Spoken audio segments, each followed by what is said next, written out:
Twitch has selected the half-round glasses. That is because I've been reading stories, supernatural stories, on Twitch for a long time now, at least 3 years or more. And I've just experimented with TikTok. So tonight I'm going to read from the supernatural and weird fiction of Edith Nesbit in about 3 minutes' time. So you've got time to get yourself a little snack, get yourself comfortable. So what Collie K has appeared. Collie K has appeared in the Twitch and says, quick question. Who else had a mum or parent or guardian who would respond to you saying, I'm bored with, well, shit in your hands and clap? No. Barry has done a followage, and he's been following me for 3 years, 6 months, 8 days, and 1 hour. Wow. Barry has spent 12 days watching Gav Cross. Wow. I'm going to read The Haunted House by Edith Nesbit. That's what you're going to get tonight. Now, you need to make sure you're comfortable. You need to make sure you're feeling safe. I'm live on TikTok and Twitch. When I finish the story, I'm going to continue on Twitch. We're just going to chat. Thank you for that follow. Now, I don't look at the chat while I'm reading.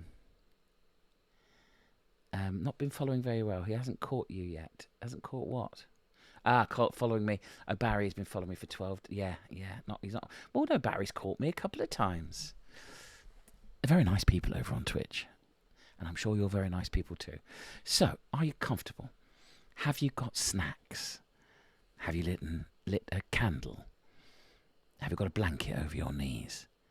Have you turned the lights down low? Is it dark? Are you safe? Are you safe? You're probably safe.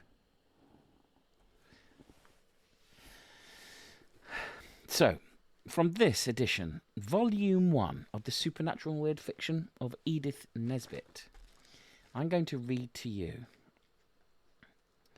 from page 119, The Haunted House. I do not look at the chat while I'm reading, so apologies if I miss your message.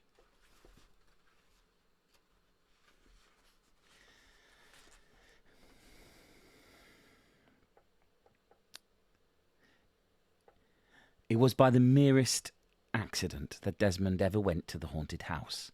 He had been away from England for 6 years, and the 9 months' leave taught him how easily one drops out of one's place.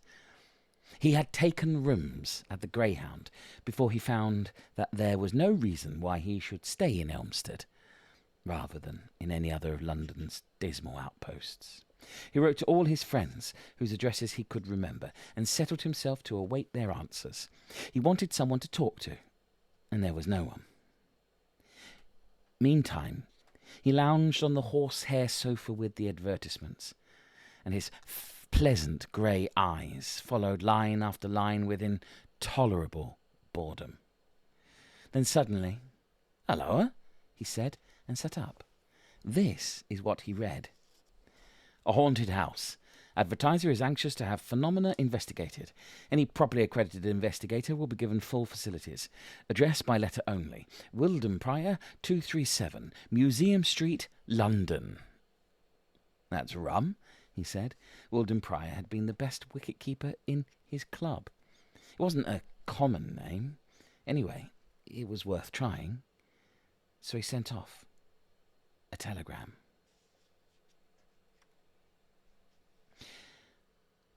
Wilden Prior, 237, Museum Street, London. May I come to you for a day or two and see the ghost? William Desmond. On returning next day from a stroll, there was an orange envelope on the wide Pembroke table in his parlour. Delighted. Expect you today. Book to Crittenden from Charing Cross. Wire train. Wilden Prior, Ormhurst Rectory, Kent. So that's all right, said Desmond. and went off to pack his bag and ask in the bar for a timetable. Good old Wilden. It will be ripping seeing him again. A curious little omnibus, rather like a bathing machine, was waiting outside Crittenden Station, and its driver, a swarthy, blunt-faced little man with liquid eyes, said, "Your friend of Mr. Price, sir?" Shut him up in the bathing machine, and banged the door on him.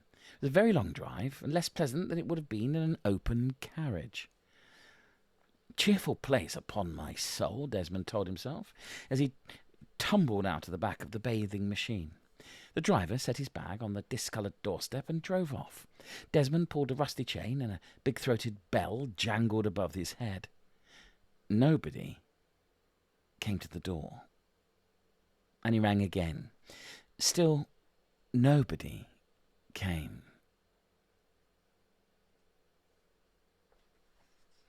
He stepped back onto the gravel and looked up.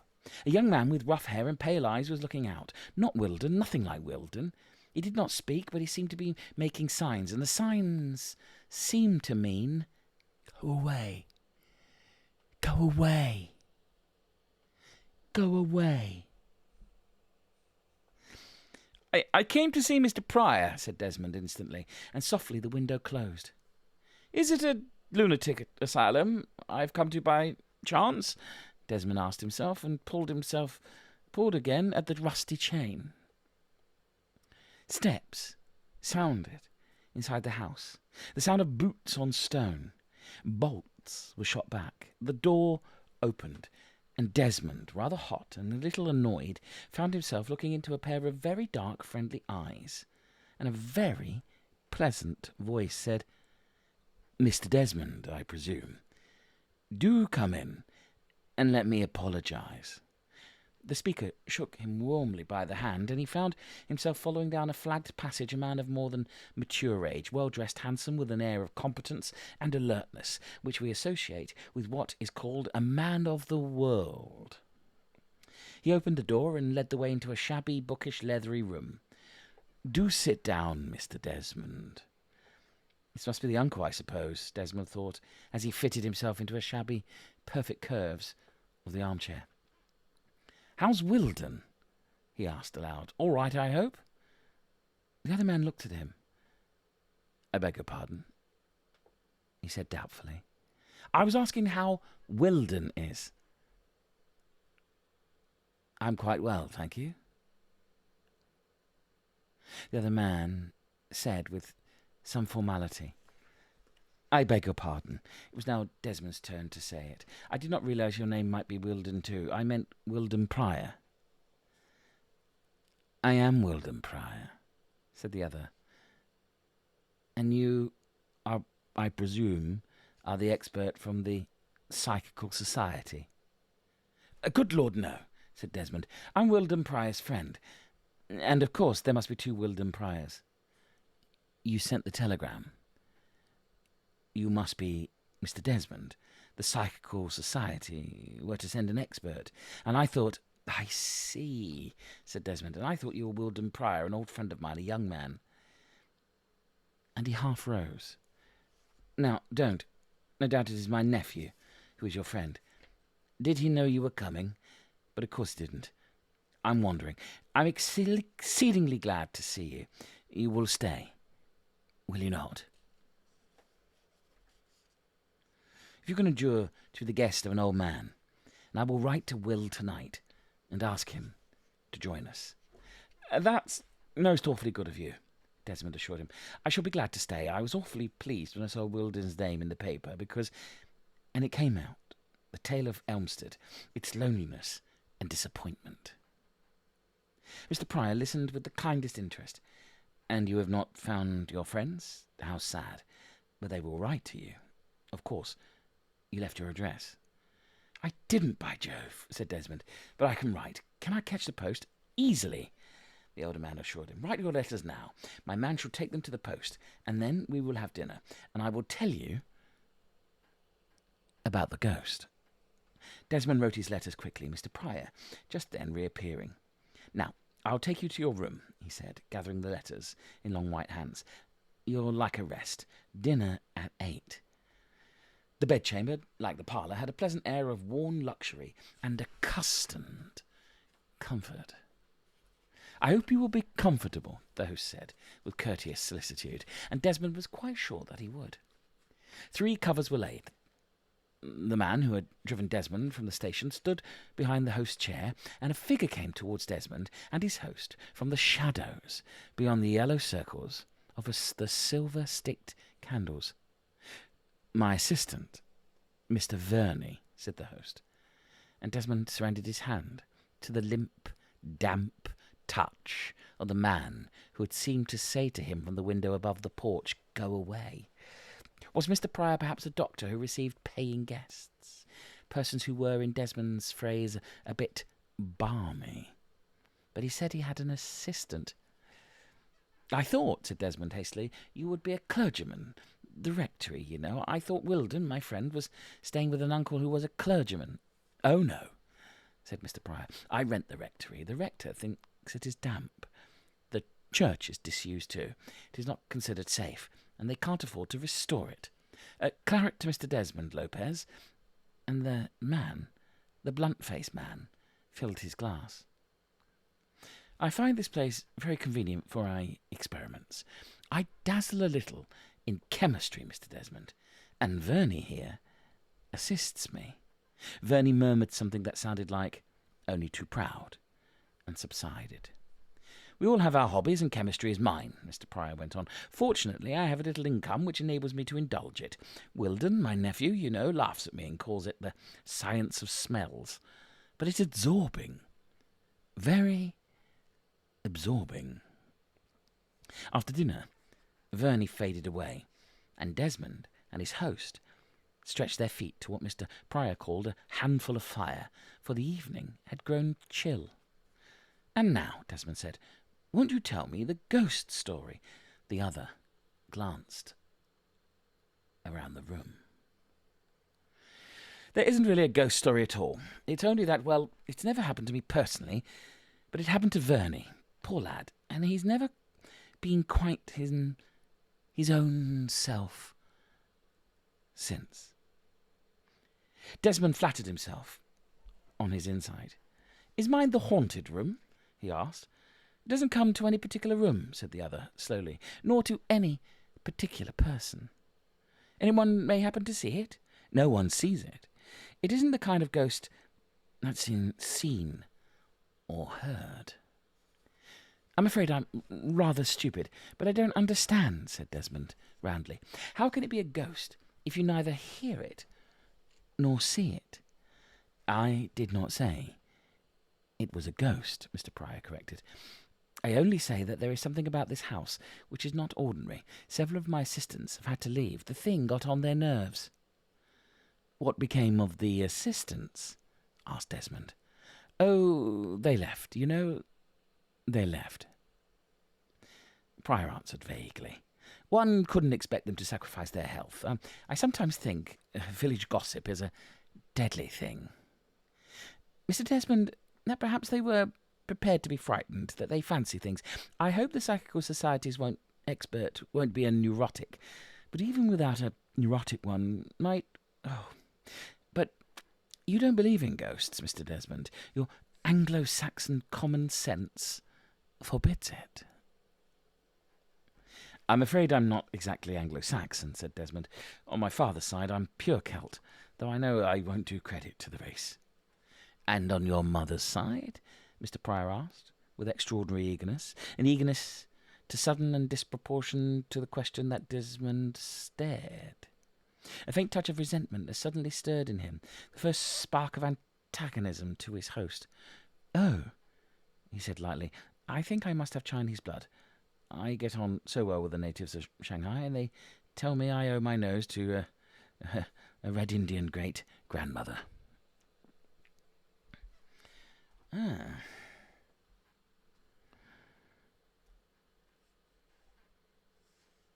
No West Indian blood, I suppose?" the host asked, with almost discourteous interest. "Oh, I wouldn't say that," Desmond answered. He meant to say it laughing, but he didn't. "My hair, you know, it's Very stiff curl it's got, and my mother's people were in the West Indies a few generations ago. You're interested in the distinctions of people, I take it? No. No. Not at all, Mr. Price surprisingly assured him. But of course any details of your family are necessarily interesting to me. I feel, he added with another of his winning smiles, that you and I are already friends. Desmond could not reasoningly defend the faint quality of dislike that he had begun to tinge his first pleasant sense of being welcomed and wished for as a guest. You're very kind, he said. It's jolly of you to take a stranger in like this. Mr. Price smiled, handed the cigar box, mixed whisky and soda, and began to talk about the history of the house. The foundations are almost certainly 13th century. It was a priory, you know. There's a curious tale, by the way, about the man Henry gave it to when he smashed up the monasteries. There was a curse. There seems always to have been a curse. The gentle, pleasant, high-bred voice went on. Desmond thought he was listening, but presently he roused himself and dragged his attention back to the words that were being spoken. That made the 5th death. There was one every 100 years, and always in the same mysterious way. Then he found himself on his feet, incredibly sleepy, and heard himself say, "These old stories are tremendously interesting." Oh, sorry. Thank you very much. I hope you don't think me very uncivil, but I think I'd rather like to turn in. I feel a bit tired now, somehow. Oh, but of course, my dear chap. Mr. Pryor saw Desmond to his room. Got everything you want? Right. Lock the door if you should feel nervous. Of course, a lock can't keep the ghosts out, but I always feel as if it could. And with another of those pleasant, friendly laughs, he was gone. William Desmond went to bed a strong young man, sleepy indeed beyond his experience of sleepiness, but well and comfortable. He awoke, faint and trembling, lying deep in the billows of the feather bed, and lukewarm waves of exhaustion swept through him. Where was he? What had happened? His brain, dizzy and weak at first, refused him any answer. When he remembered the abrupt spasm of repulsion which he had felt so suddenly and unreasonably the night before came back to him in a hot, breathless flush. He had been drugged. He had been poisoned.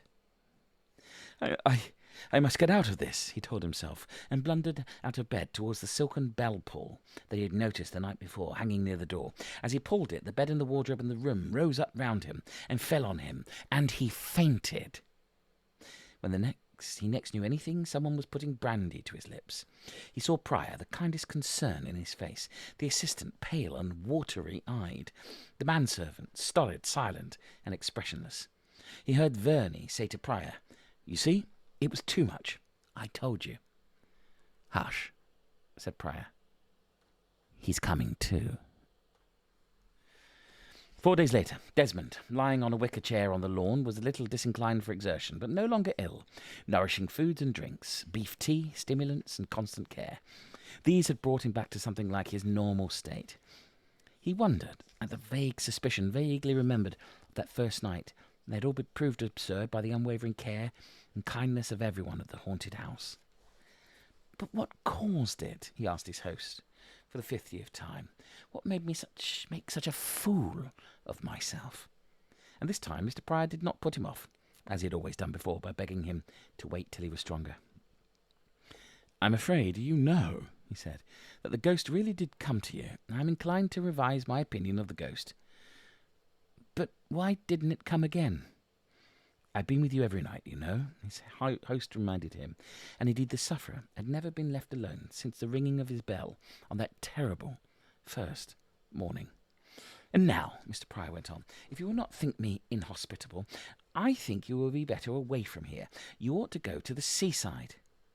"There haven't been any letters for me, I suppose," Desmond said, a little wistfully. "Not one. I suppose you gave the right address, Ormhurst Rectory, Crittenden, Kent." "I don't think I put Crittenden," said Desmond. "I copied the address from your telegram." He pulled the pink paper from his pocket. "Ah, that would account," said the other. "You've been most awfully kind all through," said Desmond. "Nonsense, my boy," said the older man benevolently. "I only wish Willie had been able to come. He's never written, the rascal. Nothing but the telegram to say he would not come and was writing. I suppose he's having a jolly time somewhere, said Desmond, enviously. But look here, do tell me about the ghost. If there's anything to tell, I'm almost quite well now, and I should like to know what it was that made a fool of me like that. Well, Mr. Pryor looked round him at the gold and red of dahlias and sunflowers, gay in the September sunshine. Here and now, I don't know that it could do any harm. You remember that story of the man who got this place from Henry VIII and the curse? That man's wife is buried in a vault under the church. Well, there were legends, and I confess I was curious to see her tomb. There are iron gates to the vault. Locked they were. I opened them with an old key, and I couldn't get them to shut again. Yes, Desmond said. You think I might have sent for a locksmith, but the fact is there was a small crypt to the church, and I've used that crypt as a supplementary laboratory. If I'd called anyone in to see the lock, they would have gossiped. I should have been turned out of my laboratory, perhaps out of my house. I see.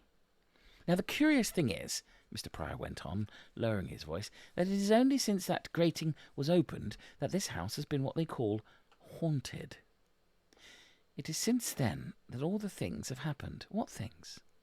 People staying here suddenly ill, just as you were. And the attacks always seem to indicate loss of blood. And... He hesitated a moment. That wound in your throat. I told you you'd hurt yourself falling when you rang the bell. But that was not true. What is true is that you had on your throat just the same little white wound that all the others have had. I wish, he frowned, that I could get that vault gate shut again. The key won't turn. I wonder if I could do anything, Desmond asked, secretly convinced that he had hurt his throat in falling, that his host's story was, as he put it, all moonshine. Still, to put a lock right was but a slight return for all the care and kindness. I'm an engineer, he added awkwardly and rose. Perhaps a little oil. Let's have a look at the same lock. He followed Mr. Pryor through the house to the church. A bright, smooth old key turned readily, and they passed into the building, musty and damp, where ivy crawled through the broken windows, and the blue sky seemed to be laid close to the holes of the roof. Another key clicked the lock of the low door beside what had once been the lady chapel. A thick oak door grated back, and Mr. Pryor stopped a moment to light a candle that waited in its rough iron candlestick on the ledge of the stonework. Then down narrow stairs, chipped a little at the edges and soft with dust. The crypt was Norman. Beautiful. At the end of it was a recess masked with a grating of rusty ironwork. They used to think, said Mr. Pryor, that iron kept off witchcraft. This is the lock. He went on, holding the candle against the gate, which was ajar. They went through the gate because the lock was on the other side. Desmond worked a minute or two with the oil and feather that he had brought. Then with a little wrench, the key turned and returned. I think that's all right, he said, looking up, kneeling on one knee, with the key still in the lock and his hand on it. May I try it? Mr. Pryor took Desmond's place, turned the key, pulled it out, and stood up. Then the key in the candlestick fell, rattling on the stone floor, and the old man sprang upon Desmond. Now I've got you, he growled in the darkness, and Desmond says that his spring and his clutch and his voice, like the spring and clutch and growl of a strong, savage beast. Desmond's little strength snapped like a twig at the first bracing of it to resistance. The old man held him in vice holds. He had got a rope from somewhere. He was tying Desmond's arms. Desmond hates to know that there in the dark he screamed like a caught hare. Then he remembered that he was a man and shouted, "Help! Help! Help!" But a hand was on his mouth, and a handkerchief was being knotted at the back of his head. He was on the floor, leaning against something. Pryor's hands had left him. "Now," said Pryor's voice, a little breathless, and the match he struck showed Desmond the stone shells with long things on them. Coffins, he supposed. Now, I'm sorry I had to do it, but science before friendship, my dear Desmond, he went on, quite courteous and friendly. I will explain to you, and you will see that a man of honour could act no otherwise. Of course, you having no friends who know where you are is most convenient. I saw that from the first. Now, I'll explain. I didn't expect you to understand by instinct, but no matter. I am, I say it without vanity, the greatest discoverer since Newton. I know how to modify men's natures. I can make men what I choose. It is all done by transfusion of blood. Lopez, you know my man Lopez. I've pumped the blood of dogs into his veins, and he's my slave, like a dog. Verney, he's my slave too, part dog's blood, and partly the blood of people who've come from time to time to investigate the ghost, and partly my own, because I wanted him to be clever enough to help me. And there's a bigger thing behind all this. You'll understand me when I say... He became very technical indeed, and used many words that meant nothing to Desmond, whose thoughts dwelt more and more on his small chance of escape. To die like a rat in a hole. A rat in a hole. If you could only loosen the handkerchief and shout again. Attend, can't you? Said Prior savagely, and kicked him. I beg your pardon, my dear chap, he went on suavely, but this is important. So you see, the elixir of life is really the blood. The blood is the life, you know, and my great discovery is that to make a man immortal and restore his youth, one only needs blood from the veins of a man who unites in himself blood of the 4 great races, the 4 great colours of the world, black, white, yellow, brown. Your blood unites these 4. I took as much as I dared from you that night. I was the vampire, you know. He laughed pleasantly. But your blood didn't act. The drug I had to give you to induce sleep probably destroyed the vital germs. And besides, there wasn't enough of it. Now there is going to be enough. Desmond had been working his head against the thing behind him, easing the knot of the handkerchief down till it slipped from his head to neck. Now he got his mouth free and said quickly, That's not what I said about my mother. I was joking. My mother's people were all from Devon. I don't blame you in the least, said Prior quietly. I should lie myself in your place. And he put back the handkerchief. The candle was now burning clearly from the place where it stood on a stone coffin. Desmond could see that the long things on the shelves were coffins, not all of them stone. He wondered what this madman would do with his body when everything was over. The little wound on his throat had broken out again. He could feel the slow trickle of warmth on his neck. He wondered whether he would faint. It felt like it. I wish I'd brought you here the first day. It was Verney's doing, my tinkering about with your pints and half-pints. Sheer waste, sheer wanton waste. Prior stopped and stood looking at him.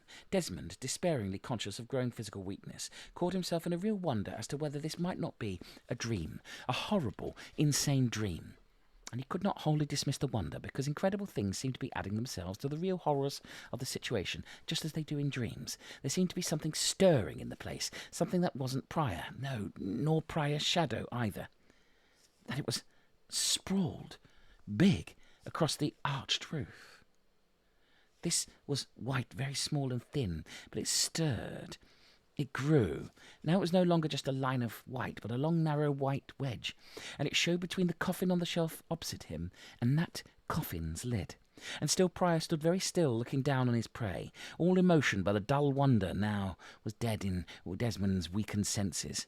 In dreams, if one called out, one awoke, but he could not call out. Perhaps if one moved. But before he could bring his enfeebled will to the decision of movement, something else moved.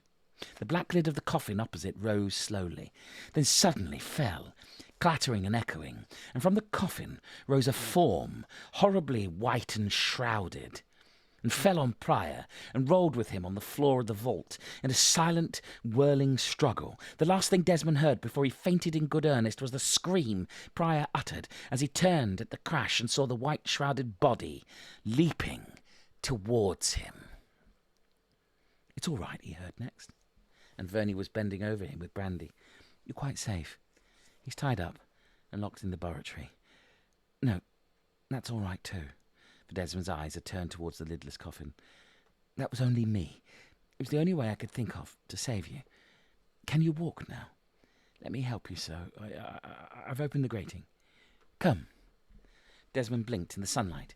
He had never thought to see again. Here he was, back in his wicker chair. He looked at the sundial in the house. The whole thing had taken less than 50 minutes. "Tell me," said he, and Verney told him in short sentences with pauses between. "I tried to warn you," he said. "You remember, in the window. I really believed in his experiments at first. Then he found out something about me, and not told. It was when I was very young. God knows I've paid for it. And when you came, I'd only just found out what really had happened to the other chaps. That beast Lopez let it out when he was drunk. Inhuman brute. And I had a row with Pryor that first night, and he promised me he wouldn't touch you, and then he did." "You might have told me." "You were in a nice state to be told anything, weren't you? He promised me he'd send you off as soon as you were well enough, and he had been good to me. Well, when I heard him begin about the grating and the key, I knew. So I just got a sheet, and... Well, why didn't you come out before? I didn't dare. He could have tackled me easily if he'd known what he was tackling. He kept moving about. It had to be done suddenly. I counted on just that moment of weakness when he really thought a dead body had come to life to defend you. Now I'm going to harness the horse and drive you to the police station at Crittenden, and they'll send and lock him up. Everyone knew he was as mad as a hatter, but somebody had to be nearly killed before anyone would lock him up. The law's like that, you know." "But you, the police, weren't they? It's quite safe," said Verney dully. "Nobody knows but the old man, and now nobody will believe anything he says. No, he never posted your letters, of course, and he never wrote to your friend, and he put off the psychical man. No, I can't find Lopez. He must know that something's up. He's bolted." But he had not. They found him, stubbornly dumb but moaning a little, crouched against the locked grating of the vault, when they came, a prudent half-dozen of them, to take the old man away from the haunted house. The master was dumb as the man. He would never speak. He has never spoken since. The Haunted House by Edith Nesbit. From the collected supernatural and weird fiction of Edith Nesbit, Volume 1. Read by me, Gav Cross.